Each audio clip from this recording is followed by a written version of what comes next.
N-아세틸시스테인은 줄여서 NAC라고 말합니다. 아미노산 계열의 항산화 보충제입니다. 그 효능을 살펴보면 첫 번째, 강력한 항산화제인 글루타치온 생성인데요. NAC의 가장 핵심적인 역할은 글루타치온의 수치를 높이는 것이죠. 글루타치온은 세포 손상을 방지하고 면역 체계를 강화하는 데 필수적이에요. 체내시스테인 공급이 부족하면 글루타치온 합성이 제한되는데 NAC가 이 시스테인을 효과적으로 공급합니다. 두 번째, 간 해독 및 신장 보호입니다. 과도한 약물 복용이나 환경 독소로부터 간을 보호합니다. 특히 아세트아미노펜, 즉 타이레놀 과다 복용 시 병원에서 응급 해독제로 사용될 만큼 해독 능력이 뛰어나요. 신장과 간에 쌓인 중금속 같은 유해 물질을 배출하는 데 도움을 줄 수 있어요. 세 번째, 거담 효과 같은 호흡기 건강에 도움을 줍니다. NAC는 점액용의 작용이 있어 호흡기 질환 관리에 널리 쓰입니다. 가래의 끈적한 점액을 묽게 만들어 배출을 쉽게 해줍니다. 만성 폐쇄성 폐질환이나 만성 기관지염 환자의 증상 완화 및 재발 방지에 도움을 줄 수 있어요. 네 번째, 뇌 건강 및 정신 건강 조절입니다. 뇌의 주요 신경 전달 물질인 글루타메이트의 양을 조절하여 강박 장애, 중독 증상 완화에 도움을 줄 수 있어요. 항염증 작용으로 뇌의 산화 스트레스를 줄여 인지 기능 저하를 늦추는 데 긍정적인 역할을 합니다. 다섯 번째, 혈당 및 심혈관 건강에 도움이 됩니다. 인슐린 감수성 개선의 역할로 지방세포의 염증을 줄여 혈당 조절을 원활하게 돕습니다. 여섯 번째, 산화적 손상을 줄여 심장 질환의 위험 요소를 완화하는 데 기여할 수 있습니다. 처음에는 적은 용량으로 시작해 보아야 합니다. 소화불량이나 알레르기 반응이 일어날 수도 있기 때문이죠. 권장량을 지켜서 먹어야 하지만 몸무게가 적거나 위장 장애가 있는 사람은 더 적게 먹어야 합니다. N-아세틸시스테인은 안전성이 높은 보충제 중 하나이지만 개인의 건강 상태나 복용 중인 약물에 따라 부작용이 나타날 수 있어요. 복용 시 주의가 필요한 경우는 다음과 같습니다. 호흡기 질환자, 특히 천식 환자. NAC는 거담제로 쓰이기도 하지만 천식 환자의 경우 드물게 기관지가 갑자기 좁아지는 기관지 경련 현상을 일으킬 수 있어요. 호흡기 건강을 위해 복용하더라도 천식 병력이 있다면 반드시 소량으로 시작하거나 주치의와 상담이 필요합니다. 출혈 장애가 있거나 수술을 앞둔 분. NAC는 혈액의 응고를 늦추는 성질이 있을 수 있어요. 평소 코피가 자주 나거나 지혈이 잘 안 되는 분들도 주의해야 합니다. 수술 중이나 후에 출혈 위험을 높일 수 있으므로 예정된 수술일로부터 최소 2주 전에는 복용을 중단할 것을 권장드려요. 위장 관계가 예민한 분. NAC는 특유의 황성분과 산성도 때문에 위장에 자극을 줄 수도 있어요. 위산 분비가 많거나 위 점막이 약한 분들은 속 쓰림, 메스꺼움, 구토, 설사를 경험할 수도 있어요. 가스가 차거나 복부 팽만감을 느낄 수 있으므로 반드시 식사 직후에 충분한 물과 함께 복용하는 것이 좋습니다. 매우 드문 경우지만 NAC가 소변으로 배출되는 과정에서 시스틴 결석 형성을 촉진할 가능성이 언급되기도 해요. 결석 경험이 있는 분들은 수분 섭취를 평소보다 늘려야 합니다. 니트로글리세린이라는 협심증 약을 복용 중인 분. NAC와 함께 복용 시 혈관 확장 효과가 과도하게 커져서 심한 두통이나 저혈압을 유발할 수 있어요. 항응고제 및 항혈소판제인 와파린, 아스피린 등 혈액 희석제와 병용 시 출혈 위험이 높아질 수 있어요. 응급처치용으로 쓰이는 활성탄은 NAC의 흡수를 방해하므로 함께 사용하지 않는 게 좋아요. 임산부, 수유부 및 어린이는 치료 목적으로 의사가 처방한 경우가 아니라면 보충제 형태의 임의 복용은 피해야 합니다.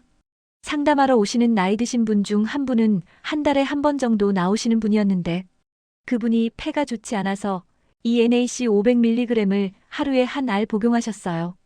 그 아내분이 장을 보러 옆 매장에 가는 동안 저와 대화를 나누곤 하셨죠. 옛날 아버님의 청사진을 말로 그려주시기도 하고 자녀들의 자랑도 늘어놓으시고 나는 열심히 듣고 맞장구 쳐드리고 듣는 게 재미있었어요. 꼭 우리 아버지랑 얘기하는 느낌이 들었어요. 그분은 젊었을 때 담배를 많이 피우셨다고 했어요. 끊은 지가 20년이 되었는데도 그 여파로 폐가 안 좋다고 하셨어요. 우리 아버지도 폐가 약한 편이어서 매일 걸으셨어요. 나중에 기관지가 좁아져서 숨이 너무 찬 나머지 병원에 입원하신 적이 있었죠. 그때 폐 사진을 찍은 후 긴 호스를 불어서 폐 기능을 테스트하는 동안 긴 호흡을 감당하기 힘들어 하셨어요. 폐 사진을 보여주면서 결과를 알려주는 의사 선생님이 아버지 폐 한쪽은 기능을 전혀 할 수 없는 상태였고 나머지 한쪽은 3분의 1 정도만 기능을 할 수 있다고 하셨어요. 그때까지 까맣게 모르고 있었어요. 얼마나 숨이 차고 힘드셨을까? 눈에 눈물이 고였어요. 그런데 나머지 기관은 30대 청년 같다고 놀랍다고 하시면서 따님이 잘해드리나 보다고 하시길래 3년 전 돌아가신 우리 엄마 덕분이라고 말씀드렸죠. 엄마는 정말 자기 몸은 안 아끼시고 아버지와 자식들을 위해 헌신만 하시다가 건강하신 분이 갑자기 쓰러지시고 1년 6개월 동안 투병하시다가 돌아가셨어요. 우리는 아버지가 훨씬 나이가 많으셔서 엄마가 먼저 돌아가실 거라고는 상상조차 못했어요. 그리고 생전 병원에 가신 적 없고 감기도 잘 안 걸리셔서 엄마는 언제나 에너지가 넘치는 건강한 분으로만 생각했어요. 아버지는 어렵게 끊은 담배를 다시 피우셨고 저의 잔소리에 이거 피우는 낙도 없으면 무슨 낙으로 사니 하시는데 더 이상 할 말이 없었어요.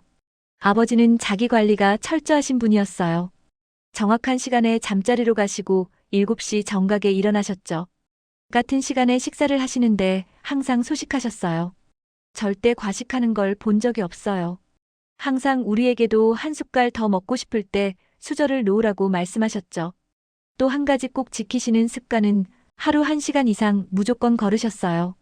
아마도 그게 폐 기능이 약한 아버지를 장수하게 만든 보약이 아니었을까 싶어요. 그런데 아까 그 아버님도 자기 관리가 철저하신 분이었어요. 매일 걸으신다고 하셨어요. 날씨가 좋으면 밖에서 비가 오거나 추우면 짐에 있는 트랙을 걸으신다고. 그리고 NAC와 버섯 6가지 종류가 들어있는 면역력에 좋은 보조제도 드셨어요. 그런데 코로나19가 발발하면서 아버님이 점점 안 좋아지셨어요. 이유를 들어보니 셧다운 조치로 짐에 가서 운동을 할 수가 없다고 하셨어요. 밴쿠버의 겨울은 끝도 없이 비가 내리거든요. 그래서 밖에서 걷는 게 어르신들한테는 운동이라기보다는 고역일 수 있어요. 잿빛 하늘 아래 축축한 공기는 폐가 약한 어르신들에게는 더 무겁게 느껴질지도 모르거든요. 비가 오면 습도가 급격히 높아지고 습한 공기는 건조한 공기보다 무겁게 느껴지며 이는 폐가 공기를 들이마시고 내뱉을 때 더 많은 에너지를 쓰게 만들죠. 만성 폐쇄성 폐질환이나 천식이 있는 분들은 이 과정에서 호흡 곤란을 느낄 수 있어요. 비와 함께 기온이 떨어지면 기도가 수축되는 기관지 경련이 발생할 수 있어요. 특히 밴쿠버처럼 춥고 축축한 기후에서 찬 공기를 직접 마시면 기침이 심해지고 가래 배출이 어려워질 수 있어요. 그리고 비를 맞아 체온이 떨어지면 면역력이 급격히 하락하게 되죠. 폐가 약한 어르신들에게는 가벼운 감기가 폐렴으로 급격히 악화될 위험이 크답니다. 한 번은 아버님이 병원에 입원하신 적이 있었어요. 그 후로 눈에 띄게 수척해지셨고 말씀에 힘이 없어 숨이 차는 탓에 말도 제대로 잇지 못하셨어요. 자녀들이 한국과 중국 그리고 오타와에 흩어져 살고 있어 이곳에는 노부부 2분만 계셨어요.